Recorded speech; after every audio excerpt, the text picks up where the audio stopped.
আসসালামু আলাইকুম। আজকের রাত্রিকালীন ক্লাসে আমরা সেই আগের মতোই বিভাগীয় পদোন্নতি পরীক্ষায় যে সকল প্রশ্ন আসার সম্ভাবনা রয়েছে সেগুলো নিয়ে একটু আলোচনা করব। তো গতকালকে আমরা আমাদের ক্লাসে একটা পরীক্ষা নিয়েছিলাম। যাই হোক, পরীক্ষাটা হয়তো সবার মনোভূত নাও হতে পারে। আসলে যত পরীক্ষায় অংশগ্রহণ করা যাবে তত একটা পরীক্ষার্থীর সংশোধন হবে। কিন্তু আমরা যেটা দেখি যে আমাদের পরীক্ষার্থীরা বেশিরভাগ ক্ষেত্রে পরীক্ষায় অংশগ্রহণ করতে চায় না। অলসতা না, এটা তার ইচ্ছা। সে হয়তো মনে করে যে আমি মনে হয় ভালো লিখতে পারবো না, মানুষের কাছে লজ্জা। তো আপনি যখন ফেল করবেন তখন আপনার লজ্জা হবে না? আপনি যখন পরীক্ষার হলে গিয়ে লিখতে পারবেন না বা আপনার কলম চলে না, তখন কি আপনার লজ্জা হবে না? তো সেটা তো হাজার হাজার মানুষের সামনে। তো আমার মনে হয় এ ধরনের লোক সংখ্যাটাই বেশি। তো সবার উচিত হলো পরীক্ষা অংশগ্রহণ করা। যাক, আমরা আমাদের সর্বশেষ যে ক্লাসটা হয়েছিল সেখানে আমরা আলোচনা করেছিলাম পিআরবি 253 বিধি পর্যন্ত।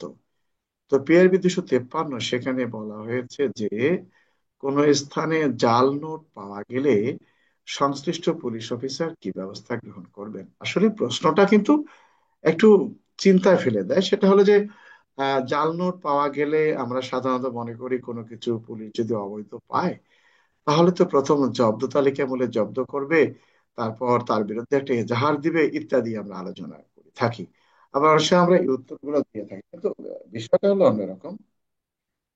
বিষয়টা হলো যে জাল নোট যদি কোনো স্থানে পাওয়া যায় কি ব্যবস্থা নিতে হবে এটা উল্লেখ করা আছে শুধুমাত্র পিআরবি 253 বিধিতে। যাই হোক, তো আজকে পিআরবি 254 এক সময় পরীক্ষা আসছিল যে নন এফআইআর মামলা বলতে কি বোঝায়, আসছিল না?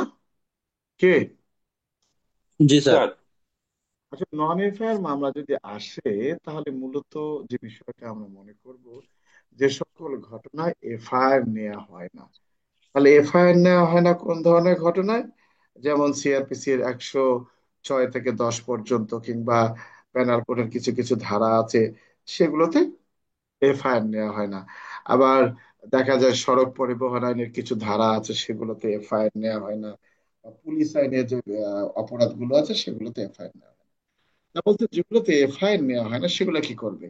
বলছে যে সমস্ত অপরাধে এফআইআর নেওয়া হয় না, থানার অফিসার ইনচার্জ এই ঘটনার বিষয়বস্তু জেনারেল ডায়েরিতে লিপিবদ্ধ করবেন, এবং তিনি কি করবেন? প্রয়োজনে তিনি এই বিষয়টি সংক্রান্তে কি করবেন? নন এফআইআর প্রসিকিউশন দাখিল করবেন। যাই হোক, আমরা পিআরবি 255 একটা বিষয় বলা আছে থানা অফিসারের দায়িত্ব। এটা অনেক সময় আসে। তো এখানে একটা বিষয় উল্লেখ করা আছে যে আহ আমরা একটা জিনিস বারবার ভুল করি। প্রশ্ন কি দেয়া আছে যে কোন পদের কর্মকর্তা মামলা তদন্ত করতে পারেন? তো পিআরবি 255 মধ্যে উল্লেখ করা আছে যে জরুরি পরিস্থিতি ব্যতীত ইন্সপেক্টরের নিচে একজন ব্যক্তিকে, অর্থাৎ ইন্সপেক্টরের নিচে পদমর্যাদার কোন অফিসারকে তদন্তকারী কর্মকর্তা নিয়োগ করা যাবে না। তার মানে এটা হলো যে, তো জরুরি ব্যতীত তো আসলে ইন্সপেক্টর কতগুলো মামলা তদন্ত করবে আসলে? আবার এই পিআরবি 255 খতে বলা হয়েছে যে একজন এএসআই মামলা তদন্ত এখানে করতে পারেন না, তবে পিআরবি 207 গতে উল্লেখ করা আছে সেখানে পারেন।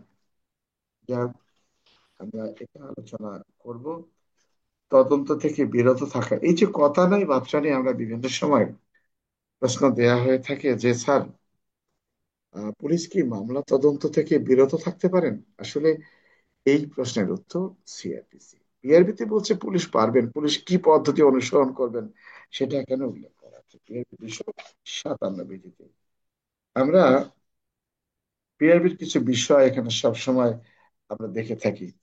আসলে আমরা যে আলোচনাটা করব সেখানে পিআরবি 262 বলা আছে গ্রেপ্তারকৃত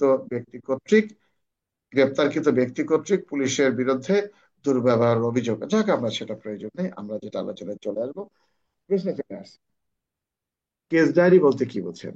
আসলে এই কেস ডায়েরি, এই সম্পর্কে যে কথাটি বলা আছে সেটি সিআরপিসির 172 ধারা।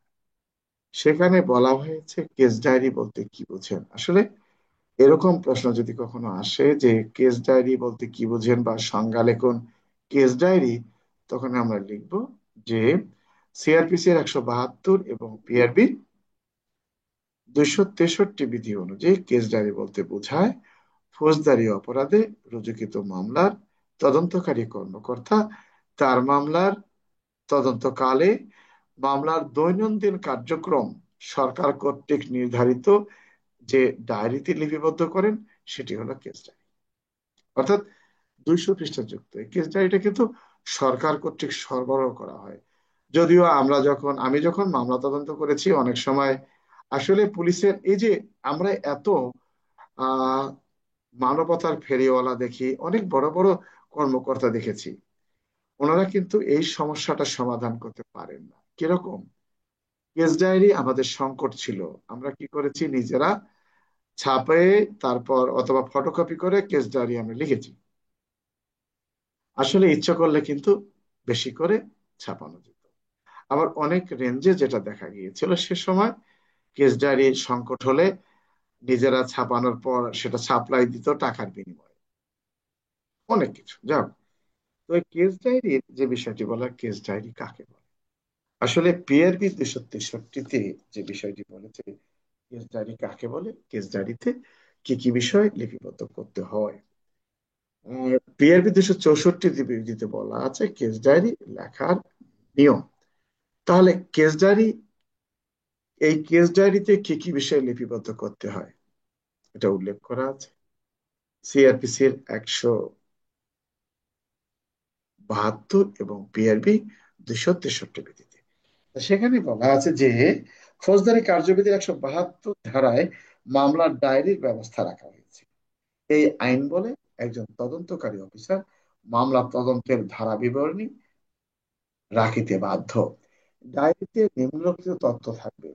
তো আমাদের একটা প্রশ্ন আসছিল সিআইডি, সরি, আমাদের একটা পরীক্ষা প্রশ্ন আসছিল যে কেস ডায়েরিতে কি কি বিষয় লিপিবদ্ধ করতে হয়।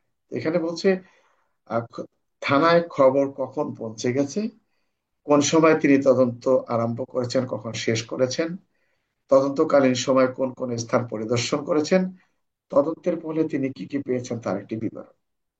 অর্থাৎ এই তদন্তকারী কর্মকর্তা মামলার তদন্তকালে তিনি যে সকল কাজ সম্পন্ন করেছেন সবগুলো কেস ডায়েরিতে লিপিবদ্ধ করতে হবে। ভালো কথা। এখন এই কেস ডায়েরি কয় ফর্দ হয়ে থাকে? 2 ফর্দ হয়ে থাকে। আচ্ছা, ভালো কথা। কেস ডায়েরি, এরপরে বলছে কেস ডায়েরি লেখার নিয়ম আলোচনা করো। আসলে যদি কখনো সংজ্ঞা আসে, সংজ্ঞা লেখুন কেস ডায়েরি, তাহলে আমরা যেটা দেব সেটি হলো সিআরপিসির 172, পিআরবি 263। কিন্তু কেস ডায়েরি লেখার নিয়ম এটা কত হবে পিআরবি? 264। 264 স্যার। 264, স্যার। আমরা যদি কখনো প্রশ্ন আসে, সারা জীবন পড়লাম কেস ডায়েরি কাকে বলে, কেস ডায়েরিতে কি কি বিষয় লিপিবদ্ধ করতে হয়, কিন্তু প্রশ্ন আসছে কেস ডায়েরি লেখার উদ্দেশ্য কি, কেস ডায়েরি লেখার উদ্দেশ্য কি, বা কি কারণে তদন্তকারী কর্মকর্তা কেস ডায়েরি লিপিবদ্ধ করেন।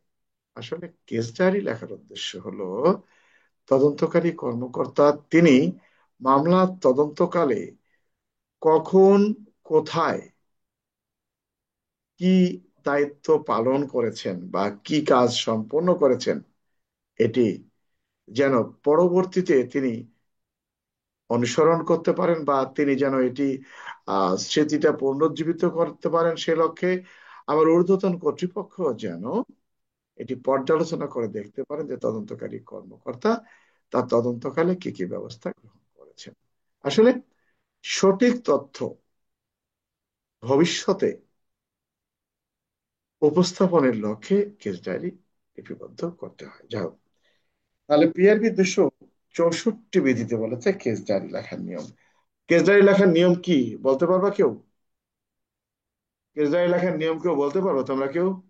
সাইফুল আর বা, হ্যাঁ, বলো তো দেখি। পিআরবি 172 দ্বারা পিআরবি 263 64 বিধি উল্লেখ করা আছে। কেস ডায়েরি লেখার উদ্দেশ্য হলো মামলা তদন্তের উদ্দেশ্য নাও, কর্মকর্তা আমরা বলেছি কেস ডায়েরি লেখার নিয়ম উদ্দেশ্য না কেসটার বাবা। নিয়ম হচ্ছে স্যার, তদন্তকারী কর্মকর্তা মামলা তদন্ত অগ্রসর পূর্বে কেসটা লিপিত করবেন। কেস ডায়েরি 2 কপিতে লিপিত করবেন এবং তদন্ত কর্মকর্তা নিজে কেস ডায়েরি লিখবেন। কেসের লেখা বিলম্ব করা যাবে না। বিলম্ব করে তাও তিনি কারণ লিপিত করবেন। না কেস আচ্ছা, ডায়েরি সাইকোলজি টাইপ করতে হয়। Saiful, Hannan, sir. Case diary লেখার নিয়ম কি বলতে পারবে হান্নান? স্যার আসসালামু আলাইকুম স্যার। হ্যাঁ, আচ্ছা। স্যার কেস ডায়েরি সর্বপ্রথম স্যার স্থান এবং সমূল্য করতে হবে স্যার। কেস ডায়েরি কার্বন কপিতে 2 কপি করতে হবে স্যার। হ্যাঁ, কেস ডায়েরি বিশেষ মামলা ক্ষেত্রে স্যার 3 কপি করতে হবে স্যার। তালিবালি করে দিলে তো আর হবে না। আসলে মূলত যে কথাটি বলা হয়েছে যে মামলার তদন্তকারী কর্মকর্তা মামলা তদন্তে অগ্রসর হওয়া মাত্র তিনি কেস ডায়েরি লিখবেন এবং যে স্থানে তিনি কাজ শুরু করেছেন, ডায়েরি খুলেছেন, এই বিষয়টিও কেস ডায়েরিতে তিনি যথাযথভাবে লিপিবদ্ধ করবেন। এবং কেস ডায়েরি 2 ফর্দ হতে হবে। যেখানে তিনি ডায়েরি বন্ধ করেন সেটাও এখানে লিখতে হবে। এরপরে বলছে যে কেস ডায়েরি একত্রিত ভাবে একসাথে বান্ডিল আকারে প্রেরণ করা যাবে না এবং প্রতিদিনের কেস ডায়েরি প্রতিদিন লিপিবদ্ধ করতে হবে। এবং কেস ডায়েরি যেখানে কথাটা বলেছে যে প্রত্যেকটির জন্য আলাদা আলাদা ডায়েরি নম্বর থাকবে, এই তো নাকি? জি স্যার। কি মনির, স্যার। এত শর্ট লিখলে তো নাম্বার পাওয়া যাবে না। সঠিকটা তো লিখতে হবে, ধারা লিখলে কি আর হয়? জি না স্যার। আচ্ছা, এখানে আরেকটা বিষয় বলা আছে যে কেস ডায়েরি সাধারণত কার কাছে প্রেরণ করতে হয়? সাইকেল অফিসে স্যার। সার্কেল অফিসে, ভালো কথা। কেস ডায়েরি সংরক্ষণ, এটা কত পিআরবি? Sir 68 sir. 68 স্যার। আমরা কেস ডায়েরি সংক্ষেপে আলোচনা জি করছি। স্যার।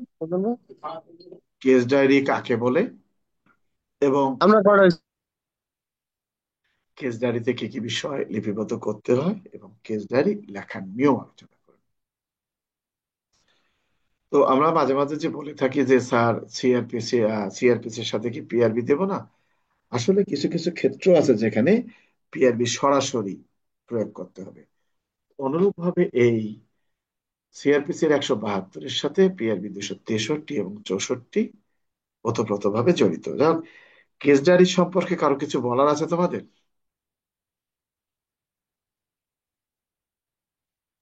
না স্যার। আচ্ছা, তাহলে কেস ডায়েরি কি তদন্তকারী কর্মকর্তা স্বহস্তে লিখবেন? জি স্যার। জি স্যার সহজতে লিখবেন স্যার। পরীক্ষার একটা প্রশ্ন আসছিল, আমি এই প্রসঙ্গে কথাটা বলিনি। প্রশ্নটা হলো এরকম যে রাইটার একজন একজন মামলার তদন্তকারী কর্মকর্তা তিনি কি কাজ করেছেন? তিনি রাইটার দিয়ে কেস ডায়েরি লিখিয়েছেন, সে আবার এখানে তথ্যগুলো ফাঁস করেছে কার কি অপরাধ। আসলে কেস ডায়েরি লেখার নিয়ম এবং কে কেস ডায়েরি লিখবেন এটা উল্লেখ করা আছে সিআরপিসির 172-এ এবং পিআরবি 263 এবং 64-তে। এখন কেস ডায়েরি অন্য কাউকে দিয়ে লেখা যাবে না, স্পষ্ট করে উল্লেখ করা আছে। আচ্ছা, এখন রাইটার তিনি একজন সাধারণ পাবলিক, তিনি কি করেছেন? কেস ডায়েরিটা তিনি একজনকে দেখিয়েছেন বা তথ্যটা ফাঁস করে দিয়েছেন।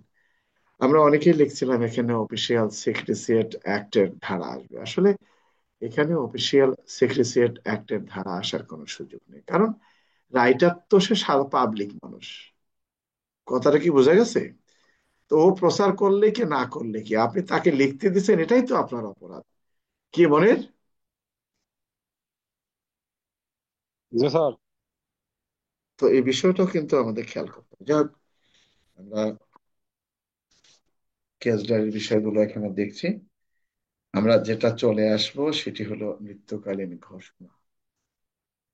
প্রশ্ন হলো, মৃত্যুকালীন ঘোষণা কে লিপিবদ্ধ করতে পারেন? আসলে একটা জিনিস আমরা হয়তো জানি না, সেটা হলো যে যদি কখনো প্রশ্ন আসে যে মৃত্যুকালীন জবানবন্দি বলতে কি বুঝেন, তো মৃত্যুকালীন জবানবন্দি বলতে কি বুঝেন এই প্রশ্নের উত্তর লেখা আছে কত ধারায়? স্বাক্ষরে 32-এর পিআরবি 1, পিআরবি 32-এর 1 স্যার। পিআরবি স্বাক্ষরে 266 হ্যাঁ। বিধি। আচ্ছা, মৃত্যুকালীন ঘোষণা কাকে বলে? মনির বলতে পারো মৃত্যুকালীন ঘোষণা কাকে বলে?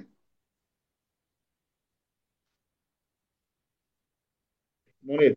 সাক্ষ্য 32 ধারা, 32-এর 1 এবং পিআরবি 266 মোতাবেক হুম। কোন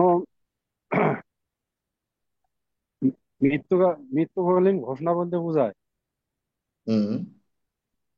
মৃত্যুর সময় কোনো ব্যক্তি যে ঘটনার কারণে তার মৃত্যু ঘটিতেছে সেই ঘটনার উপরে যে বিবৃতি প্রদান করেন সেটি মৃত্যুকালীন ঘোষণা। যাকে আমরা বললাম, আমরা ধরে নেই যে মৃত্যুকালীন ঘোষণাটা হলো এরকম যে একজন ব্যক্তি মৃত্যুকালে, অর্থাৎ যে ঘটনার ফলে তার মৃত্যু ঘটতেছে, এই ঘটনা সম্পর্কে যে বক্তব্য দিয়ে থাকেন সেটি হলো মৃত্যুকালীন জবানবন্দি। ভালো কথা। মৃত্যুকালীন জবানবন্দি কে লিপিবদ্ধ করতে পারেন? কে? Saiful. Police sir, doctor. PRB 266 বিধি মোতাবেক মৃত্যুকালীন ঘোষণা নিম্নলিখিত ব্যক্তিগণ লিপিবদ্ধ করতে পারে: 1 magistrate, 2 doctor, 3 nurse, 4 police officer, 5 আইন অনুসারে অন্য যে কোনো ব্যক্তি। ভালো কথা। মৃত্যুকালীন জবানবন্দি লিপিবদ্ধ করার পদ্ধতি আলোচনা করুন। কত ধারা এটা? পিআরবি 266 হবে স্যার। কি পদ্ধতি অনুসরণ করতে হবে? পিআরবি স্যার, মৃত 266 বিতে ব্যক্তি উল্লেখ যে করা আছে ভাষায় মৃত্যুকালে বিবৃতি দিবে সে ভাষায় বিবৃতি রেকর্ড করতে হবে, 2 বা ততোধিক সাক্ষী উপস্থিত থাকতে হবে, হুম। বিবৃতি লিখে নিতে হবে। প্রয়োজনে বিবৃতি প্রদানকারী বিবৃতিদাতার অফিসার স্বাক্ষর যদি স্বাক্ষর সম্ভব হয় স্বাক্ষর নিতে হবে, তো টিপতে নাকি? থাকতে হবে। জি স্যার।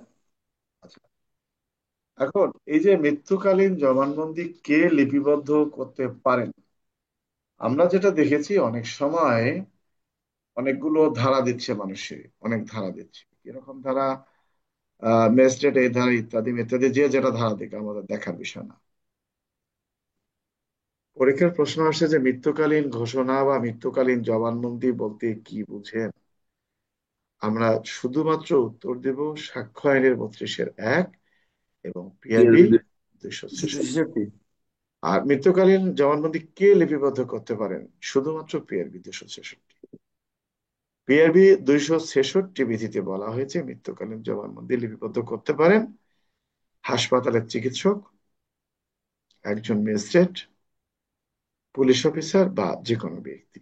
এখন প্রশ্ন হলো, এখানে যদি কোনো প্রশ্ন আসে যে ক নামক সাব ইন্সপেক্টর তিনি পেনাল কোডের 326 এবং 307 ধারায় রচিত মামলার তদন্তকারী কর্মকর্তা, তার মামলার জখমই হাসপাতালে চিকিৎসাধীন আছে, যে কোনো সময় সে মৃত্যুবরণ করতে পারেন, এক্ষেত্রে সংশ্লিষ্ট তদন্তকারী কর্মকর্তার করণীয় কি?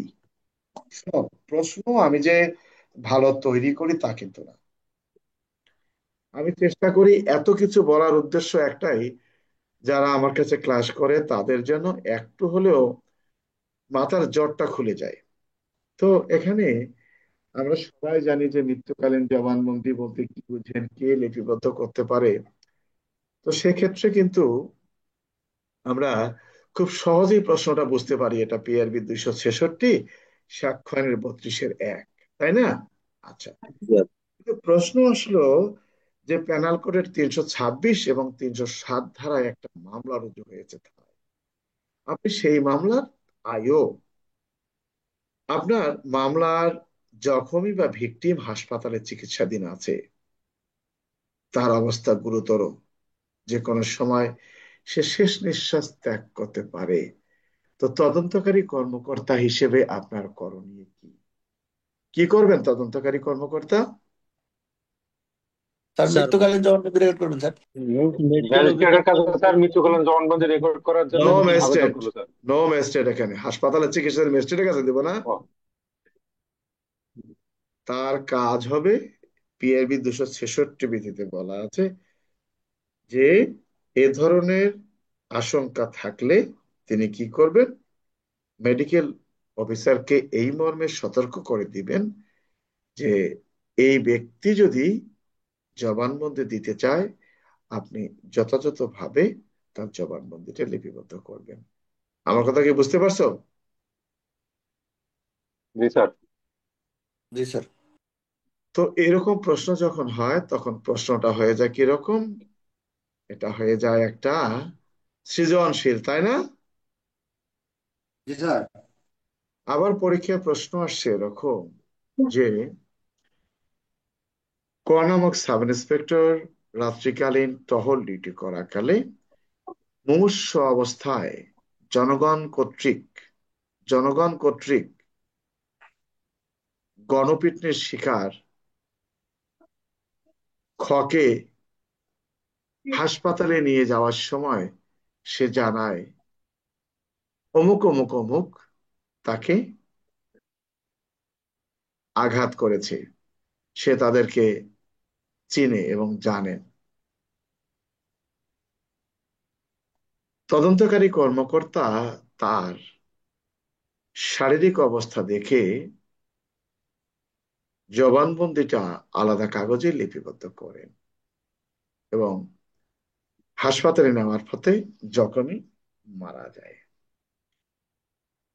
এ ধরনের ঘটনায় একজন পুলিশ অফিসার কি জবানবন্দি লিপিবদ্ধ করতে পারেন?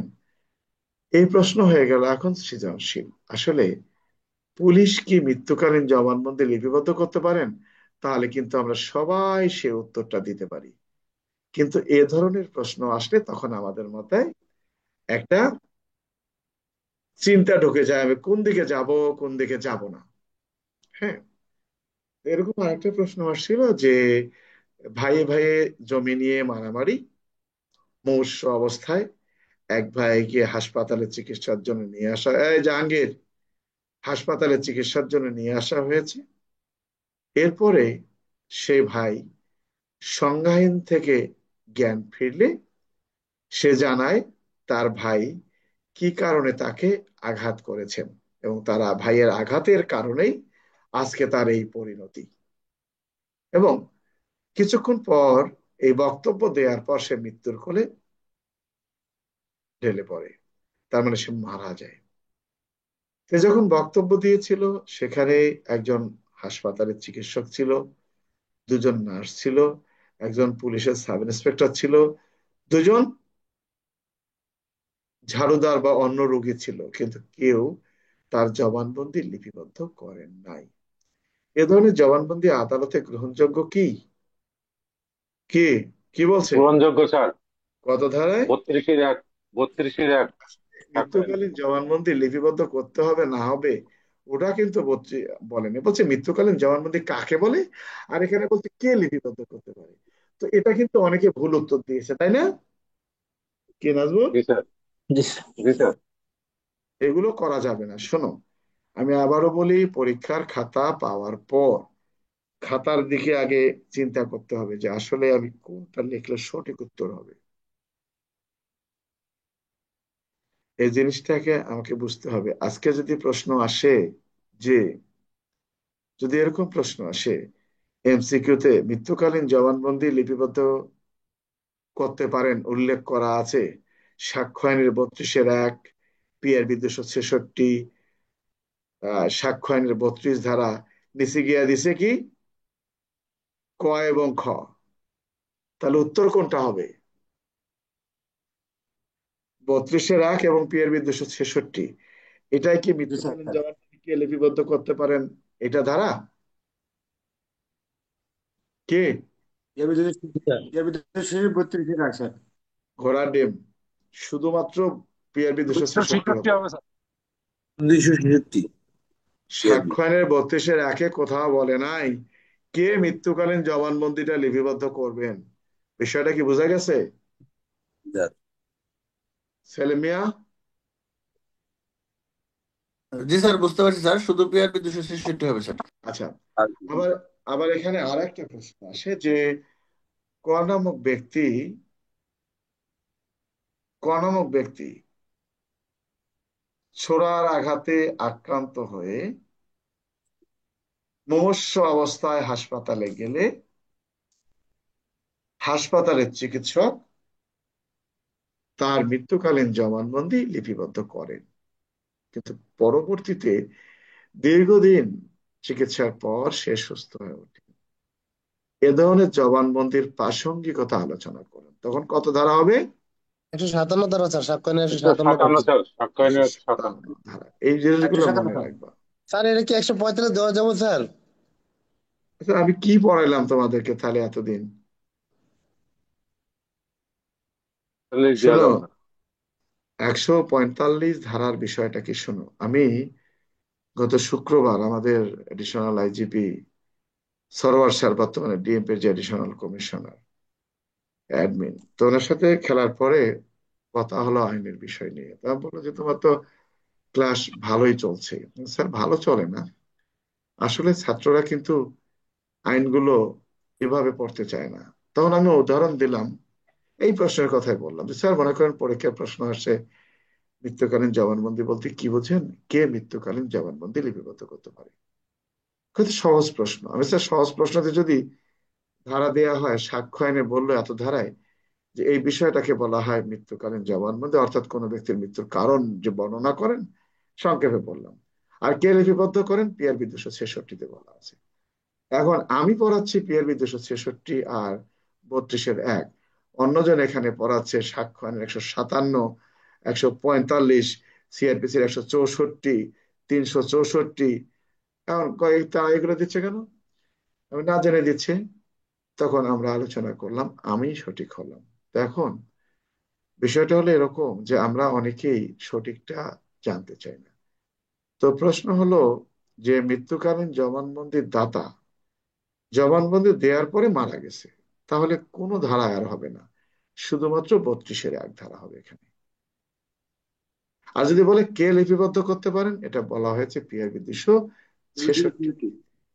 আবার যদি প্রশ্ন আসে যে মৃত্যুকালীন জবানবন্দি দাতা জবানবন্দি প্রদানের পর সে যদি বেঁচে যায়, তাহলে জবানবন্দি কি গ্রহণযোগ্য হবে? হ্যাঁ, জবানবন্দি গ্রহণযোগ্য হবে সমর্থনমূলক সাক্ষ্য হিসেবে, সাক্ষ্য আইন 157 ধারা অনুযায়ী। এখন মৃত্যুকালীন জবানবন্দি দাতাকে কি জেরা করা যায়? আসলে 145 ধারার বক্তব্যটা কি জানো? কি কি কারণে একজন ব্যক্তিকে জেরা করা যায়। আমাদের প্রশ্ন কি এখানে কি কি কারণে জেরা করা আছে? তো তুমি হান্নান আচ্ছা, এতদিন পড়ার পরে যদি বলো স্যার 145 আসবে, এটা আমাদের জন্য খুব লজ্জাজনক। কি বেলাল? জি স্যার। প্রশ্ন বুঝতে হবে তো, প্রশ্ন না বুঝলে তুমি সঠিক উত্তর দিতে পারবে না। হুম। এই জিনিসগুলো আগে বোঝো। শোনো, এই যে আমি বিভিন্ন গ্রুপে যখন লিখি, আমার যে শিকড় গ্রুপ আছে 12-13 হাজার লোক, সেখানে যখন ওখানে লয়ার আছে, অনেক অনেক সিনিয়র অফিসাররাও আছে, দেখা যায় একজন লেখে এফ, কি বুঝবো এখানে? আবার একজন লেখে ধারা এত। কে কথাটা, আমার প্রশ্ন দেওয়ার উদ্দেশ্যটা কি? প্রশ্নটা দেওয়ার উদ্দেশ্য, সে যদি এটা লিখে তাহলে কিছুটা হলেও তার আয়ত্তে আসবে। কিন্তু উনি এমন আন্দাজি 50টা ধারা দিয়ে দেন, দিয়ে আবার বলে সঠিক উত্তর আশা করছি। তো তোরে সঠিক উত্তর আবার লিখে দিলাম, দেওয়ার পরে আর একজন আবার ভুল লিখতেছে, সে কিন্তু ওটা পড়ে দেখে না। এটা পাঠা কিনছে না ছাগল কিনছে? স্যার, হ্যাঁ। একটা প্রশ্ন করবো স্যার এই মুহূর্তে। হ্যাঁ, করো। স্যার, ওই যে অপরাধের প্ররোচনা বলতে কি বোঝায়? কে প্ররোচনার অভিযোগে অভিযুক্ত হতে পারেন? কোনো অপরাধ সংগঠনের প্ররোচনা দেওয়া হলে তার সংগঠিত না হয়ে অন্য কোনো অপরাধ সংগঠিত হলে এটা টোটালি তার আমি বলি তোমারে, 107 যে 111 প্ররোচনা আছে। আছে, কে প্ররোচনা দাতা 108। আর যে কাজ করতে বলছে না করে করলে কত ধারা? 100। 11। একশো 11তে একশো স্যার। একশো আর 11 কি ধারা আছে এখানে? প্ররোচনা কাকে বলে? প্ররোচনা সহায়তা, এটা হলো 107 ধারা জি স্যার। পেনাল কোডে। আর 108 ধারা হলো ব্যক্তিকে নির্ধারণ, কোন ব্যক্তি কালপিট আমরা বলি না, এই জি স্যার। কালপিটটা কে, এই পিনটা কেরা মারলো। এই কালপিট হলো 108। পরামর্শদাতা। কে পরামর্শদাতা? অর্থাৎ কোন কাজ করলে একজন ব্যক্তিকে পরামর্শক হিসেবে গণ্য করা হবে সেটাই উল্লেখ করা আছে সাক্ষ্য আইনের 108। বুঝা গেছে হান্নান? বুঝতে পারছি স্যার। না বুঝলেও নাই। তাহলে না আমরা স্যার, পিআরবি, আর হ্যাঁ, কালকের যে প্রশ্নগুলো করছিলেন এটাকে যদি এগুলো সংক্ষেপে পরে, আগে সবাই দয়া করে উত্তর লিখুক। যদি সবাই উত্তর না লেখে আমি কোনো আলোচনা করব না। আমি দেখবো, এমনি সংক্ষেপে বললে তো স্যার আমরা আমি উত্তর দিচ্ছি কোনোদিনও স্যার। দেখ বলবো না, আমি আলাদা স্টাইলের মানুষ। স্যার লিখে দিচ্ছি স্যার।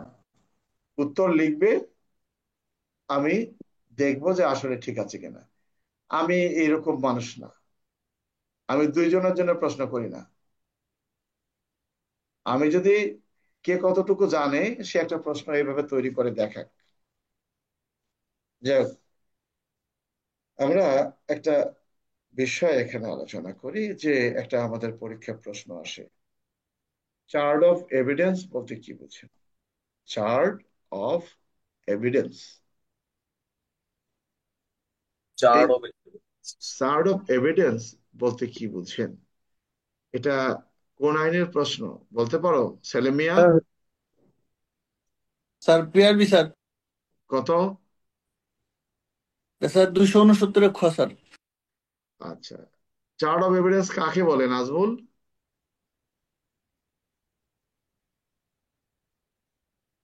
চার্ট অফ এভিডেন্স কাকে বলে? কি নাজমুল কবির কি জানা নাই?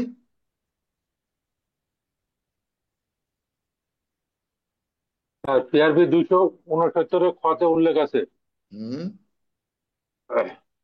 বিচার কাজ আরম্ভ হওয়ার পূর্বে স্যার হুম, চূড়ান্ত ডায়েরিতে মামলার সংক্ষিপ্ত বিবরণ থাকে, সেটা হুম, কিভাবে মামলার। ওইটা নিয়ে ভাত খাইও গিয়া, ওইটা নিয়ে ভাত খাইও, কথাটা তো ওইটা না। চার্ট অফ এভিডেন্স কাকে বলে নাজমুল, সাইফুল? স্যার পিআরবি 269 খ বিধিতে উল্লেখ করা আছে হুম, উম, কোর্টে মামলা পরিচালনার পূর্বে হ্যাঁ, সাক্ষীদের সাক্ষীদের জবানবন্দি নিয়ে মামলা তদন্তকারী কর্মকর্তা যে প্রতিবেদন প্রেরণ করে তাকে চার্ট অফ এভিডেন্স বলে। এখানে এরা তো বোঝেই নাই। এখানে চার্ট অফ এভিডেন্স হলো যে ফৌজদারি অপরাধে রুজুকৃত মামলার তদন্তকারী কর্মকর্তা তার মামলার তদন্ত সমাপ্ত করে যখন আদালতে অভিযোগপত্র দাখিল করবেন তখন তিনি অভিযোগপত্রের সাথেও কি চার্ট অফ এভিডেন্স দাখিল করবেন। এখন চার্ট অফ এভিডেন্স কি কি কেন দাখিল করবেন? সেটি কোন হলো সাক্ষী? যে তার তদন্তকালে সাক্ষ্য প্রমাণে কোন আসামির বিরুদ্ধে কি প্রমাণিত হয়েছে, কতটুকু প্রমাণ হয়েছে, কোন সাক্ষী কি বলেছে, অর্থাৎ কোর্ট অফিসার যেন এই চার্ট অফ এভিডেন্সের অংশটুকু পড়েই মামলার বিষয়বস্তু সম্পর্কে অবগত হতে পারেন। এই বিষয়টি হলো চার্ট অফ এভিডেন্স। ভালো করে পড়ে দেখো কি বলা আছে, কোর্ট অফিসার যাহাতে মামলার প্রস্তুতি নিতে পারেন সেজন্য বিচার আরম্ভ হইবার পূর্বে সারাদিন যেন পায় চার্জশিট তাহার নিকট পাঠাবেন। সাথে কি পাঠাবেন? চূড়ান্ত ডায়েরিতে মামলার সংক্ষিপ্ত বিবরণ। তার মানে আপনি যখন লাস্ট সিডি লিখবেন মামলার সংক্ষিপ্ত বিবরণ অবশ্যই সর্বশেষ সিডিতে উল্লেখ করবেন এবং অভিযুক্ত ব্যক্তিদের বিরুদ্ধে প্রদত্ত সার সংক্ষেপ প্রেরণ করবেন। তার মানে এটাকেই বলা হয় চার্ট অফ এভিডেন্স। তার মানে সাক্ষীদের বক্তব্যে কি সাক্ষ্য প্রমাণ পাওয়া গেছে। এই চার্ট অফ এভিডেন্স কত? 269 খ। 269 খ। 269 খ। আচ্ছা, ভালো কথা। এই চার্ট অফ এভিডেন্স কিন্তু পরীক্ষায় আসছিল, তোমরা জানো কি? আচ্ছা স্যার, 2019 সালে আমাদের আসছে আসছিল স্যার। স্যার। আচ্ছা, এটা মনে রাখবা। কারো কিছু বলার আছে চার্ট অফ এভিডেন্স সম্পর্কে?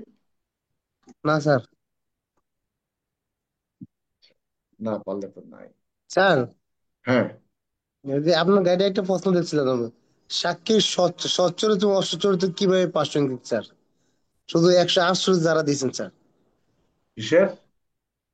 সাক্ষীর সচ্চরিত্র ও অসচ্চরিত্র কিভাবে প্রাসঙ্গিক? 168 ধারা দিছি। 148, শুধু 148। আচ্ছা, ওটা যখন যাব তখন হুদাই গুতে মারার দরকার নেই। আচ্ছা, থানা হতে দূরবর্তী কোনো এলাকায় অপমৃত্যু সংক্রান্তে মৃতদেহ প্রাপ্ত হলেন, কিন্তু সেখানে তদন্ত করতে গিয়ে আপনি 24 ঘন্টা অতিক্রান্ত করেছেন। তদন্তকারী কর্মকর্তা হিসেবে আপনার করণীয় কি? কি করতে হবে সাইফুল? কেস ডায়েরিতে স্যার কেস লিপিবদ্ধ ডায়েরি করতে লিখতে হবে। হবে কেস স্যার। ডায়েরি লিপিবদ্ধ করতে হবে। তার মানে এটা কত ধারায় উল্লেখ করা আছে? দুইশো PRB নিরানব্বই গ। গ। অর্থাৎ পিআরবি দুইশো 299 99 বিধিতে গরুর গ। উল্লেখ করা আছে যে অপমৃত্যু মামলার তদন্তকারী কর্মকর্তা এই অপমৃত্যুর ঘটনা তদন্ত করতে গিয়ে তিনি যদি 24 ঘন্টা অতিক্রান্ত করেন, তাহলে তাকে ওই অপমৃত্যু ঘটনার সংক্রান্তে কেস ডায়েরি দাখিল করতে হবে। আমার কথা কি বুঝতে পারছো না, বোঝো নাই? জি স্যার, বুঝতে পারছি। এই প্রশ্নটাই পরীক্ষার আসছিল যে বান্দরবনের অমুক টিলায় দুটা পরিবার বসবাস করেন, ইত্যাদি ইত্যাদি, দূরবর্তী আশেপাশের লোক নেই, অমুক সাব ইন্সপেক্টর থানা থেকে প্রায় 40 কিলোমিটার দূরে সাব ইন্সপেক্টর গেছেন অপমৃত্যুর ঘটনা সুরতহাল প্রস্তুত করতে, কিন্তু গিয়ে তিনি সুরতহাল প্রতিবেদন করতে গিয়ে 24 ঘন্টা অতিক্রান্ত করেছেন। আর প্রশ্নের উপরে লেখা আছে সংশ্লিষ্ট সাব ইন্সপেক্টরের করণীয় কি। এটা কত ধারা? না পিআরবি? পিআরবি দুইশো নিরানব্বই স্যার। PRB পিআরবি 299 গরুর 299 গ। গ স্যার। এই প্রশ্নগুলা এক লাইনে লিখতে হবে না, লিখলে হবে না, লিখতে হবে যে পিআরবি 299 গতে উল্লেখ করা আছে ফৌজদারি অপরাধে দুঃখিত অপমৃত্যু মামলার তদন্তকারী কর্মকর্তা তার মামলার তদন্ত করতে গিয়ে যদি 24 ঘন্টা অতিক্রান্ত করেন, তাহলে তিনি কেস ডায়েরি দাখিল করবেন। আলোচ্য প্রশ্নে ক নামক সাব ইন্সপেক্টর এই জায়গায় তিনি অপমৃত্যুর ঘটনা তদন্ত করতে গিয়ে বা চুরতল প্রতিবেদন প্রস্তুত করতে গিয়ে 24 ঘন্টা অতিক্রান্ত করেছেন, সেক্ষেত্রে তাকে কেস ডায়েরি দাখিল করতে হবে। প্রশ্ন ওই সংক্ষেপে ওই টাকা নাই টাকা চাই তিনিটাই, আর টাকা নাই টাকা চা বিথি তোর বাপ, এই দুই লাইনে আমাদের প্রয়োজন নেই। আর এটাকে সিআরপি 174 লিখে দেবো স্যার। সিআরপিসি 174 এখানে প্রশ্ন না, এটা পিআরবি 299 প্রশ্ন। কেউ যদি লেখে সেটা তার বিষয়, যা হোক, বাদ দেওয়া সব। তাহলে আমরা কি বিষয়টা বুঝতে পারছি না বুঝি নাই? আর বুঝতে পারছি স্যার। আচ্ছা, বেআইনি জনতা ছত্রভঙ্গ হওয়ার আদেশ দেওয়া সত্ত্বেও বেআইনি জনতার লোকজন ঘটনাস্থলে উপস্থিত থাকতে দেখতে পাইলেন, আপনি সাব ইন্সপেক্টর হিসেবে কি দায়িত্ব পালন করবেন? 128 দ্বারা বিনা পরোয়ানায় প্রশ্নের উপরে লেখা আছে সংশ্লিষ্ট সাব ইন্সপেক্টরের করণীয় কি। সেখানে উল্লেখ করা আছে যে বেআইনি জনতা ছত্রভঙ্গ হওয়ার আদেশ দেওয়া সত্ত্বেও বেআইনি জনতার লোকজন ঘটনাস্থলে উপস্থিত দেখতে পাইলেন, আপনি সাব ইন্সপেক্টর হিসেবে আপনার করণীয় কি? কি করবেন আপনি, মিস্টার সেলিম টিএসআই?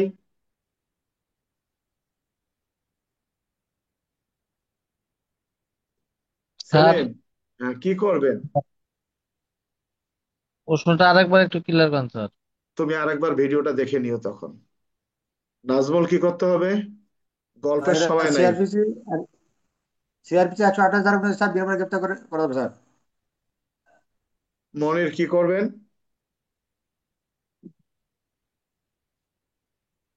ছত্রভঙ্গ নির্দেশ দেওয়ার পরে যদি ছত্রভঙ্গ না হয় স্যার, সেক্ষেত্রে বল প্রয়োগ করবো স্যার। হ্যাঁ, বল প্রয়োগ দেশে থানায় এমনি করবে। কি করবে সাইফুল এটা? স্যার, সিআরপিসির 128 ধারায় উল্লেখ করা আছে, সিআরপিসি 127 ধারা অনুযায়ী বেআইনি সময় ছত্রভঙ্গ হওয়ার আদেশ দেওয়া সত্ত্বেও যদি উক্ত বেআইনি জনতার ছত্রভঙ্গ না হয়, তাহলে থানার ভারপ্রাপ্ত কর্মকর্তা বা ম্যাজিস্ট্রেট আহ,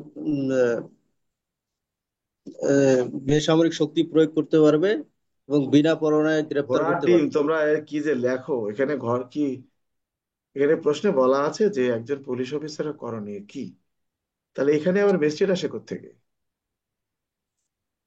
তোমার বক্তব্যটা হবে যে সিআরপিসির 128 ধারায় উল্লেখ করা আছে, সিআরপিসির 127 ধারা অনুযায়ী ছত্রভঙ্গ হবার আদেশ দেওয়া সত্ত্বেও যদি বেআইনি জনতা ছত্রভঙ্গ না হয় তথা অবস্থান করে, তাহলে তথায় উপস্থিত পুলিশ অফিসার, যেহেতু প্রশ্নের কথা বলা আছে পুলিশ অফিসার করে, তথা উপস্থিত পুলিশ অফিসার জি স্যার, বেআইনি অবশ্যই। জনতায় অবস্থানরত ব্যক্তিদেরকে বিনা পণায় গ্রেপ্তার করতে পারবেন, শক্তি প্রয়োগ করতে পারবেন, বেসামরিক পুলিশ ব্যক্তির সাহায্য নিতে পারবেন। বলছে কি করতে পারবেন? তো আমাকে তিনটা বিষয় দিতে হবে। একটা হলো বেসামরিক পুরুষ ব্যক্তির সাহায্য নিতে পারবেন, আর একটা হলো শক্তি প্রয়োগ করতে পারবেন, আর একটা হলো বিনা পরোয়ানায় গ্রেপ্তার করতে পারবেন। এটা হলো সঠিক উত্তর কি, বেলাল হোসেন? জি স্যার। এটা প্রশ্নের উত্তর লিখতে গেলে একটু চিন্তা ভাবনা করে লিখতে হয়। আচ্ছা, কি কিছু বলার আছে এখানে কারো? না স্যার। আবার এখানে আবার পিআরবি 153 দিও না যে গুলি করে মেরে হেলাবো, তা কিন্তু চাই নাই। যদি কখনো প্রশ্ন আসে বেআইনি জনতা ছত্রভঙ্গ করতে পুলিশ কি আগ্নেয়াস্ত্র ব্যবহার করতে পারে, তখন মনে করতে হবে এটা পিআরবির প্রশ্ন। কিন্তু প্রশ্নটা হলো যে বেআইনি জনতা ছত্রভঙ্গ হইবার আদেশ দেওয়া সত্ত্বেও যদি ছত্রভঙ্গ না হয়, তাহলে পুলিশ কি ব্যবস্থা নিতে পারে? তাহলে বুঝতে হবে এটা সিআরপিসির 128 ধারার প্রশ্ন। কি আমার কথা বোঝা গেছে সাজ্জাদ? জি স্যার, বোঝা গেছে স্যার। সায়েম কি ওই ইয়ার মতো ওই আলাল যেরকম বৃহস্পতিবারে খালি গেঞ্জি গায়ে দিয়ে বসে, তুমি কি এরকমই নাকি? আওলাদ যেরকম করছিল আর কি। সায়েম, স্যার ক্যামেরা আমি বন্ধ ডিউটিতে করো। আছি স্যার। স্যার আমি হ্যাঁ, ডিউটিতে আছি স্যার, ডিউটিতে আছি স্যার, ডিউটিতে আছি স্যার আমি। ও তোমার কি প্রতিদিন এই সময় ডিউটি হয়, তাই নাকি? যাই হোক, এখন তো স্যার, হোয়াটসঅ্যাপের যুগ, কল দিলে দেখা যাবে তুমি ডিউটিতে আছো না কোথায় আছো, বা তোমার বললে হবে। যাই হোক, স্যার, হ্যাঁ বলো। এখানে যদি একটা প্রশ্ন আসে যে কনস্টেবল কি বেআইনি জনতার ছত্রভঙ্গ হওয়ার আদেশ দিতে পারে, তখন স্যার কি হবে মিস্টার? আসলে একজন কনস্টেবল বেআইনি জনতা ছত্রভঙ্গ হওয়ার আদেশ দিতে পারেন কি পারেন না, ওই কনস্টেবল যদি ওইখানকার ইনচার্জ হয়ে থাকেন তাহলে তিনি পারবেন। কথাটা কি বুঝতে পারছো? জি স্যার, বুঝতে পারছি। এটা একটা এটা একটা তোমার মেধা যাচাইয়ের প্রশ্ন যে একজন কনস্টেবল বেআইনি জনতা ছত্রভঙ্গ হবার আদেশ দিতে পারেন কিনা। এখন আইন অনুযায়ী পারেন না আমরা মনে করলাম, কিন্তু দেখা গেল 4 জন কনস্টেবল বা 2 জন কনস্টেবল রাস্তায় দাঁড়িয়ে পিকেট ডিউটি করতেছে, হঠাৎ করে 5-10 জন লোক বা 20-50 জন লোক জনসাধারণের ভাঙচুর করতেছে, অগ্নিসংযোগ করতেছে, তখন কি কনস্টেবল বলবে যে তোমরা থাকো? কি করবেন? ছত্রভঙ্গ হওয়ার প্রয়োজনীয় ব্যবস্থা গ্রহণ করতে হবে। ছত্রভঙ্গ হওয়ার প্রয়োজন বিষয়টা তাদেরকে যতটুকু তারা ওই যে দেহ রক্ষার অধিকার, সম্পত্তি রক্ষার অধিকার প্রয়োগ করতে পারবেন, নিজের কিংবা অন্যের। কিন্তু বেআইনি জনতা ছত্রভঙ্গ করার ক্ষেত্রে তো অবশ্যই অফিসার ইনচার্জ হতে হবে। বিষয়টা কি বুঝতে পারছো? জি স্যার। জিনিসটা তো একই। আর দেহ রক্ষার অধিকার প্রয়োগ করতে গিয়ে তিনি 153 বিধি প্রয়োগ করতে পারবেন। এখন প্রশ্ন এটা কঠিন যে একজন কনস্টেবল কি বেআইনি জনতা ছত্রভঙ্গ করতে পারে কিনা। আমরা টেকনিক্যালি যেভাবে প্রশ্ন করছি উত্তর দিয়ে দেবো যে উক্ত কনস্টেবল যদি উক্ত স্থানের ইনচার্জ স্যার। ইনচার্জ হিসেবে থাকেন বা দায়িত্বে থাকেন, তাহলে তিনি পারবেন। আমার কথা কি বুঝতে পারছো না বোঝা নাই? স্যার, বুঝতে পারছি স্যার। কিছু কিছু প্রশ্ন টেকনিক্যালি উত্তর দিতে হবে। যেমন এই, আচ্ছা যাক, প্রশ্ন আসলো যে আপনি একজন সাব ইন্সপেক্টর, রাত্রিকালীন ডিউটি করাকালে একটা স্থানে চোরাই মাল প্রাপ্ত হলেন, আপনার করণীয় কি? কি করবেন সাব ইন্সপেক্টর? একটা স্থানে চোরাই মাল পেয়েছে, কি করবেন Belal Hossain? Sir 550 sir. CrPC 550 ধারা মোতাবেক স্যার জব্দ তালিকামূলক হেফাজতে নেবেন। তারপরে কি করবেন? নিজে বাড়িতে নিয়ে যাবেন? থানার অফিসার ইনচার্জকে জানাবেন। আমাদেরকে বুঝতে হবে এটা 550-এর প্রশ্ন। যেমন তোমাদের একটা প্রশ্ন দেওয়া ছিল, সেখানে মনে হয় একটা ছিল তো এরকম, ওটা হলো 54 ধারায় গ্রেপ্তার করলেন। তোমরা কি লেখছো সেটা আমি পরে আচ্ছা, দেখবো। 54 ঠিক আছে স্যার। আচ্ছা, থানা এলাকায় রাত্রিকালীন টহল ডিউটি করাকালে সংবাদ পেলেন ক এর স্ত্রী গলায় রশি দিয়ে আত্মহত্যা করেছে। আপনি একজন পুলিশের সাব ইন্সপেক্টর, রাত্রিকালীন টহল ডিউটি করাকালে জানতে পারলেন একজন ব্যক্তির স্ত্রী গলায় রশি দিয়ে আত্মহত্যা করেছে, তাহলে আপনার করণীয় কি? আপনি কি থানাকে জানাবেন, এ করবেন সে করবেন, না আপনি সরাসরি ঘটনাস্থলে গিয়ে লাশটি হেফাজতে নিয়ে সুরতহাল প্রতিবেদন প্রস্তুত করবেন? কি স্যার সরাসরি ঘটনাস্থলে যাব, লাস্টে শ্রোতাল রিপোর্ট প্রস্তুত করব। এই তোমাদের অন্য মুখ বন্ধ কেন? এই নিজে উত্তর দিতে লজ্জা লাগে? কি করবা তোমরা? এখানে স্যার ঘটনাস্থলে যাবো স্যার। সিআরপিসি 174 সিআরপি 299 বিধি মোতাবেক সেই ঘটনাস্থলে গিয়ে অপমৃত্যু লাশের সুরতহাল রিপোর্ট প্রস্তুত করবেন, বা এই সংক্রান্তে ঘটনা জানেন বা দেখছেন 2 থেকে 3 জন লোককে সাক্ষী ওগুলা হিসেবে নাই, আহ্বান করে। ওগুলা হবে না, সুরতহালের মধ্যে একটাই শেষ। আমি যদি সুরতহালে বলি তারপরে কাজ জবানবন্দি নেবো, কাজটা হবে আমি লাশের কাছে গিয়ে লাশটি হেফাজতে নেব এবং উপস্থিত সাক্ষীগণের সম্মুখে সুরতহাল প্রতিবেদন প্রস্তুত করে লাশটি পোস্টমর্টমের জন্য হাসপাতাল মর্গে পাঠাবো, আর কিছু না। হাসপাতাল মর্গে প্রেরণ করবে। এই অপমৃত্যু মামলা করবে, এ করবে, তোমার তো, তুমি অপমৃত্যু মামলা করবে কেন?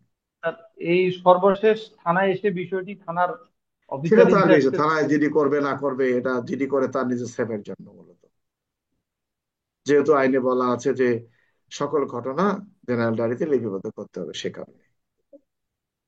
কি আমার কথা বোঝা গেছে নাজমুল জি স্যার। কবির? জি স্যার। আচ্ছা, ক নামক, আচ্ছা, থানার দায়িত্বে থাকাকালে অন্য থানা এলাকার সংগঠিত আমলযোগ্য অপরাধের অভিযোগ প্রাপ্ত হলেন, আপনার করণীয় কি?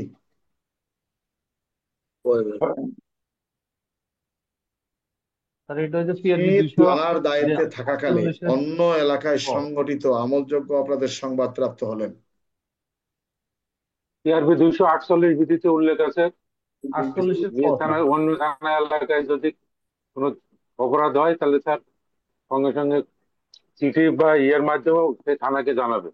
যদি খুব গুরুতর প্রকৃতির হয় তাহলে গ্রেপ্তারও বিপিআরবি করবে। 248-এ উল্লেখ করা আছে, এ ধরনের ব্যবস্থা আছে। ভালো, আমরা কোয়ানামক সাব ইন্সপেক্টর বিনা উস্কানিতে একটি সমাবেশের উপর খকে গুলি করার নির্দেশ প্রদান করেন। খ কয়ের নির্দেশ মতে সমাবেশের উপর গুলি বর্ষণ করেন, ফলে সমাবেশের দুজন লোক মারা যায়। এক্ষেত্রে ক এবং ক্ষয়ের অপরাধ কি? একজন সাব স্যার ইন্সপেক্টর, পেনাল করে 302 ধারায় 302 ধারা হয়েছে। অপরাধ হবে। এখানে আর তো দুজন ব্যক্তির কাজ হয়েছে। আর একজন স্যার সহায়তা করতে স্যার 76 ধারায় স্যার একজনের রেহাই পাবে। হবে না স্যার, রেহাই পাবে না স্যার, রেহাই পাবে না। 76 হবে না। কি মানে কি হবে উত্তর? একটা অপরাধে সহায়তা করতে স্যার প্রশ্নটা হলো এখানে, 109 302। শোনো প্রশ্নটা শুনে রাখো। এখানে যিনি প্ররোচনা দিয়েছিলেন বিনা প্রশ্নে বলা আছে বিনা উস্কানিতে, তার মানে কি বৈধ সমাবেশে আপনি গুলি করার নির্দেশ দিয়েছেন। এজন্য আপনার অপরাধের আপনার নির্দেশ অনুযায়ী কাজ সংগঠিত হয়েছে, তার মানে আপনি নির্দেশদাতা, তার মানে পেনাল কোডের 109 ধারা অনুযায়ী আপনি অপরাধী, নাকি? জি নাকি স্যার, হবে 109 আর মূল অপরাধ 302। 109 কেন হবে? বিনা সমাবেশে গুলি করার নির্দেশ দিল, তার মানে প্রশ্নে বোঝা যাচ্ছে না যে অপরাধের সহায়তা প্রশ্রয়তা দিতে স্যার। প্ররোচনা দিতে, স্যার। প্ররোচনাদাতা ঘটনাস্থলে উপস্থিত 114 হবে না কি? স্যার 114 বিষয়টি স্যার। জি স্যার 114 হবে স্যার। আচ্ছা, তাহলে আর যে গুলি করে মারলো তাহলে সে কোন ধারায় অপরাধী হবে? 114 স্যার। 302। তাহলে উত্তর হচ্ছে 302/114, এই তো নাকি? তাহলে যে সাব ইন্সপেক্টর স্যার নির্দেশ দিয়েছেন সে হলো 114 আর 302, আর যিনি গুলি করেছেন সে হলো 302। এই তো। হ্যাঁ, কিন্তু এখানে লিখতে হবে যে পেনাল কোডের 76 ধারায় উল্লেখ করা আছে, ঊর্ধ্বতন কর্তৃপক্ষের বৈধ আদেশ পালন করতে গিয়ে বেআইনি জনতার উপর গুলিবর্ষণ করলে তাহা আইনে অপরাধ হিসেবে গণ্য হইবে না। আলোচ্য প্রশ্নে দেখা যায় যে এটি বেআইনি সমাবেশ নয়, অর্থাৎ বিনা উস্কানিতে সমাবেশের উপর গুলিবর্ষণ করা হয়েছে, যাহা আইনসঙ্গতভাবে সঠিক হয় নাই।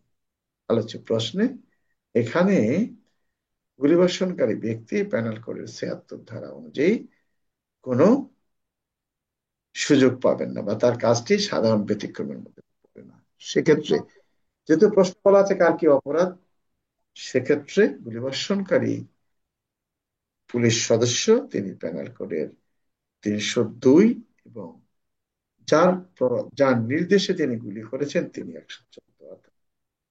এই প্রশ্নের সঠিক উত্তর 302/114। আমার কথা কি বুঝতে পারছো? স্যার বুঝতে পেরেছি। কি বলো দেখি। জি স্যার। জি স্যার।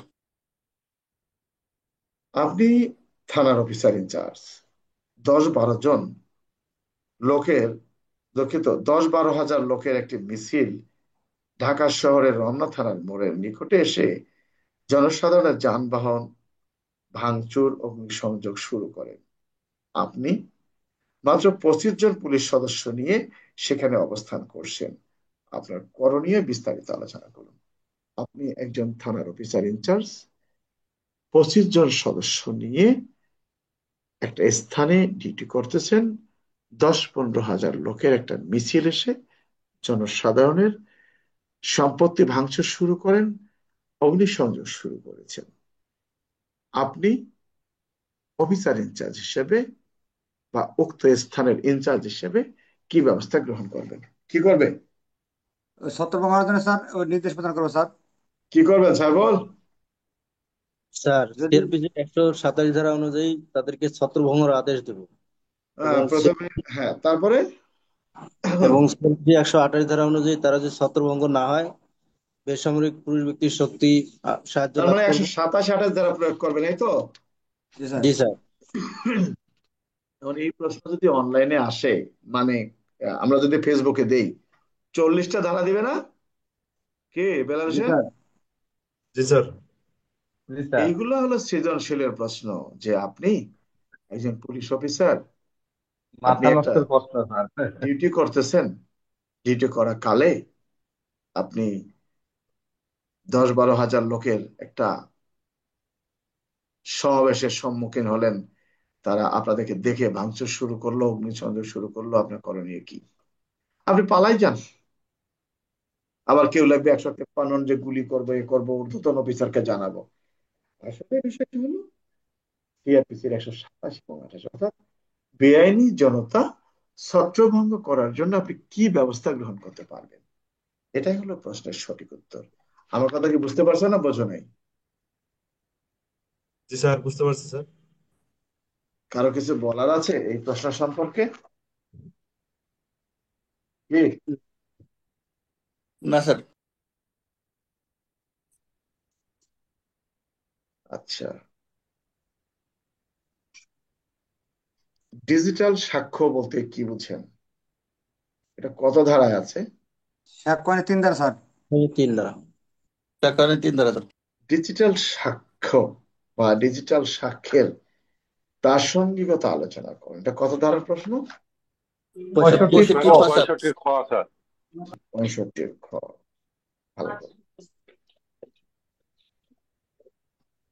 সর্বশেষ যেটা আমরা আলোচনা করবো আজকের আলোচনায়, একজন পুলিশ অফিসার কখন কি কারণে আগ্নেয়াস্ত্র ব্যবহার করে একজন লোককে খুন করলেও অপরাধী হবে না, ব্যাখ্যা দিন। কত ধারা? পিআরবি 153 প্রশ্ন স্যার। কে কি প্রশ্নের উত্তর হবে এটা? স্যার 100 ধারা, 103 ধারা আর 46-3। কি হবে এটা? মনির হোসেন। অর্থাৎ একজন পুলিশ অফিসার একজন ব্যক্তিকে খুন করলেও সে পুলিশ অফিসার অপরাধী হিসেবে গণ্য হবে না। আসলে এই প্রশ্নের উত্তরটা পিআরবি 100 আর 103। হ্যাঁ, সঠিক উত্তর 100-103-এর প্রথম অংশ। পুলিশ অফিসার যেহেতু তিনি অগ্নিসংযোগ কালে, ভাঙচুর করা কালে, কিন্তু গৃহে অনধিকার প্রবেশ, এগুলো তার কাছে আসার সুযোগ নেই। তার মানে প্যানাল কোডের 100 ধারা এবং 103 ধারা দেহ এবং সম্পত্তি রক্ষার প্রয়োজন। আমার কথা বোঝা গেছে সাইফুল? জি স্যার। শোনো, আমি যে প্রশ্নগুলো নিয়ে আলোচনা করি এই প্রশ্নগুলো অনেকেই উত্তর দিতে পারে না সঠিক উত্তর। প্রশ্নটা হলো এরকম স্যার যে, হ্যাঁ, এই প্রশ্ন যে 100 103 স্যার কেউ দিবে না স্যার, সব ওই 82 83 85 ওগুলো দিবে স্যার, না, কিন্তু ওটা তো খুন না। শোনো ওটা ওগুলো শোনো স্যার আমি বলি, কারোর সঙ্গে আলোচনা করলে স্যার গন্ডগোল লাগে স্যার। শোনো, 82 ধারায় বলা হয়েছে 9 বছরের নিচে শিশুর কাজ আইনি অপরাধ নয়। আর একজন মনে করো বলা আছে যে মাতাল অবস্থায়, অন্যের নেশাগ্রস্ত অবস্থায় একজনকে মেরে ফেললো, এটা তো খুন হচ্ছে না। কারণ কি? পেনাল কোডের 300 ধারায় যে উদাহরণ দেয়া হয়েছে সেখানে কি বলা হয়েছে? খুনের সংজ্ঞা কয়টা? চারটা স্যার। চারটা স্যার। খুনের ব্যতিক্রম কয়টা? 5টি স্যার। 5টা স্যার। ব্যতিক্রম 5টি। তাহলে এই ব্যতিক্রমের মধ্যে বলা হয়েছে যে দেহ রক্ষা এবং সম্পত্তি রক্ষার প্রয়োজনে যদি কাউকে খুন করা হয়, এ ধরনের বিষয়টি খুন হিসেবে গণ্য হইবে না, এটা অপরাধজনক নরহত্যা হিসেবে গণ্য হইবে। তা আমাদের প্রশ্ন হলো যে কখন একজন ব্যক্তিকে খুন করলেও তা অপরাধ হবে না? খুন কাকে বলে? একজন ব্যক্তি আরেকজন ব্যক্তিকে সরাসরি মেরে ফেলতেছে, এটা অপরাধ না। তো ওটা কি গাছ থেকে পড়ে গেল, দা পড়ে গেল, এটা কি খুন হলো?